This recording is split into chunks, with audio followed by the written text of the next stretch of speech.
This video is provided in part by a contribution from the Madeline Island School of the Arts, exceptional classes taught by world-class instructors in an extraordinary setting. Madeline Island School of the Arts is located on Madeline Island, the largest of the 22 Apostle Islands in Lake Superior. This is where island magic combines beautifully designed studio and lodging facilities with internationally renowned teachers to provide an unforgettable experience in the arts. I wish that there were a center like this in every community in the state. The gift of the Art Center is support, encouragement, appreciation. You can't buy that stuff. There is a ripple effect that goes way beyond sitting here in the Minnetonka Center for the Arts. It's just a gift that keeps on giving. Everybody has some core thing about themselves that they end up expressing in their artwork. It's a way that people connect with each other in really profound and really personal ways, and that's why we think the arts really need to be a part of everyone's life.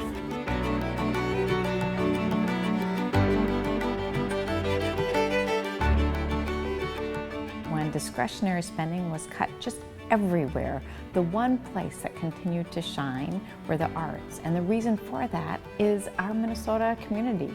We understand that there's something almost intangible about the arts that brings such an enhanced quality of life.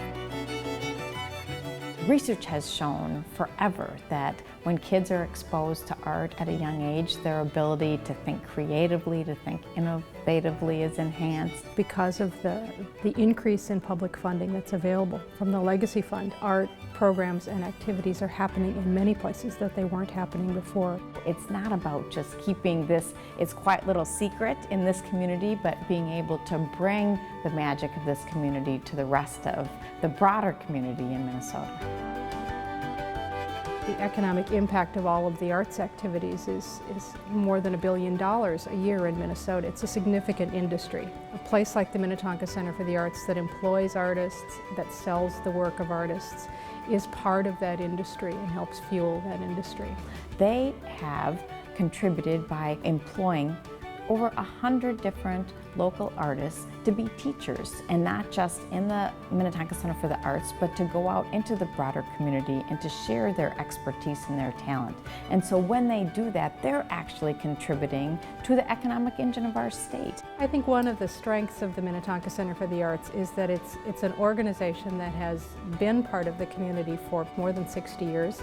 As the community has grown and changed, it has grown and changed as well. But it's really a very solidly and strategically run organization. You can look at the research, you can look at the facts, but then there's also just that intangible quality of the importance of the arts.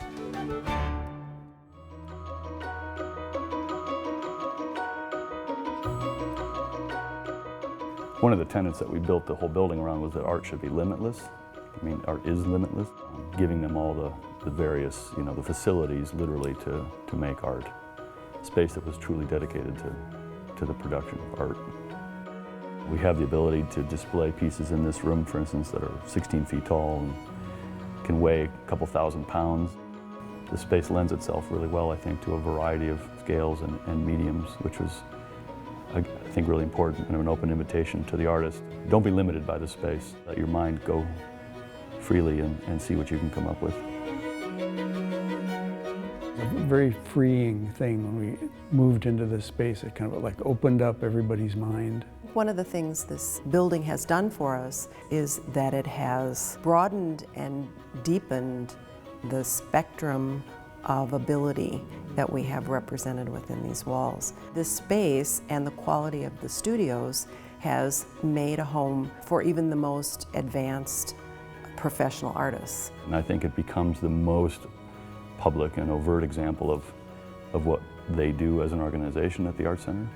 So that you may not take a class, but if you come in here on an evening for an opening and wander around, and have a glass of wine and look at the art, that's your experience of this place. This building enables us to do the thing that we do best, and that is that we make art approachable for everyone.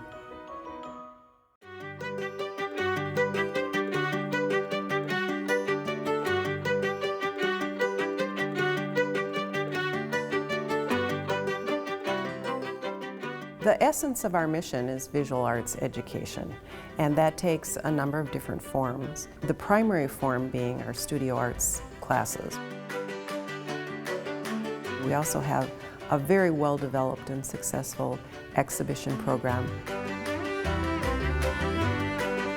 We also do an exhibit program off the property in the Ridgedale Mall.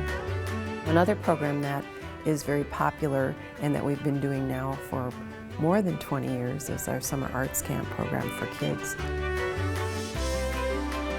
We have a huge and very well-established painting program. We do lots of classes in drawing as well. We also do classes in jewelry making, glass, photography. We do classes in sculpture and ceramics.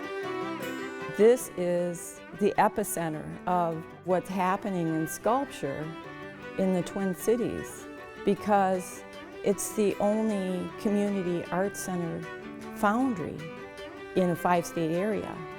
In addition to our studio arts program, we have a number of opportunities on a regular basis for art-interested folks, people who might not necessarily ever take an art class and actually try to produce art, but they have an interest in the arts, lectures, and other sorts of workshops that are non-studio arts based.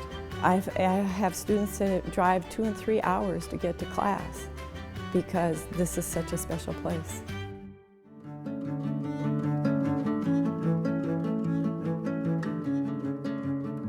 Coming in here and sizzling away with a hammer and a chisel, it's just wonderful therapy.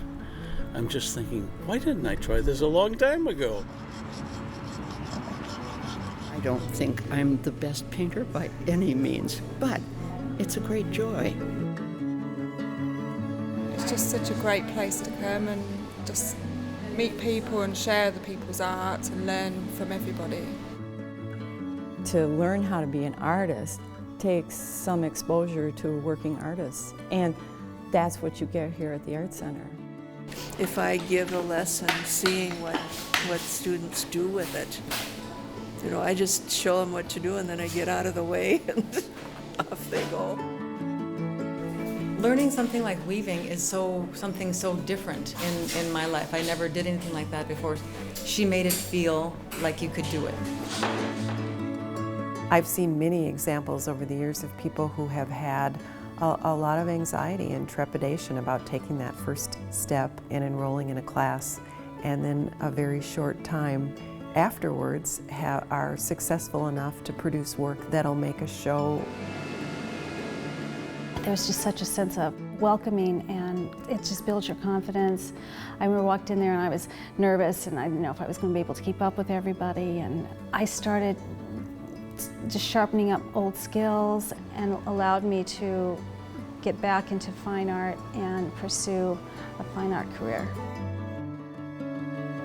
It was being around this supportive, creative, really inspirational community of other artists that helped light the path on how to progress in my career as a professional.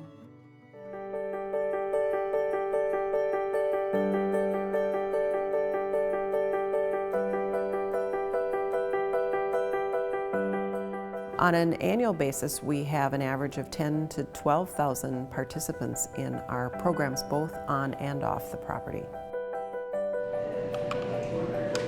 We work with an average of more than 50 different partners, and those partnerships include schools, libraries, social service agencies. It's a very broad-based, far-reaching program. We do a number of programs with children and youth. We do programs with developmentally disabled adults, and we do a lot of programs for seniors. For many people, it's difficult to come up with the right words to describe an experience, to explain something that happened to them that doesn't make sense, to explain to someone else what they have experienced. But it's very common for someone to be able to paint about that. Minnetonka Center for the Arts has been a very valued partner of Interfaith for many years, primarily working with many of the kids and their families who live in multi-unit family neighborhoods. One of the most important things for us and what the Minnetonka Center brings to us is professional artists, and the idea that the art is important as important as the people that are doing it, and that it can be created by anybody. Very often families who are living very close to the edge don't have the opportunities to pursue ways to become engaged with the community. It's really expanding people's abilities to see what they can create with their own hands and their own thoughts and their own feelings and their emotions can really be connected to that art. The most rewarding thing is to see children whose lives in many ways have been dark, to find the joy, and seeing them getting lost in a project is very, very gratifying. This is a resource that matters.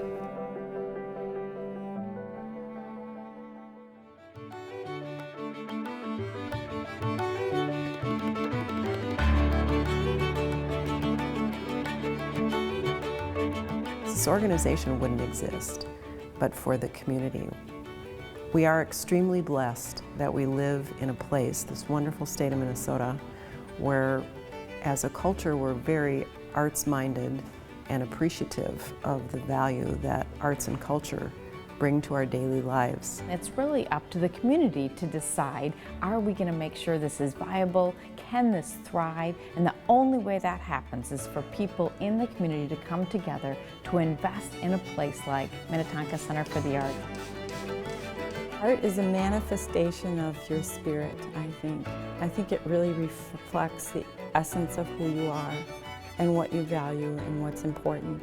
I think ultimately it's about love and freedom and the ability to just be who you are and show people what you love to do. These experiences, be they viewing art or be they making art, they can be life-changing for a lot of people.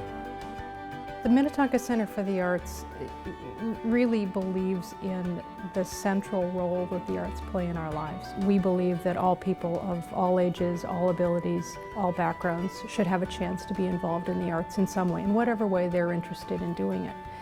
And so that's why a place like the Minnetonka Center for the Arts is so important.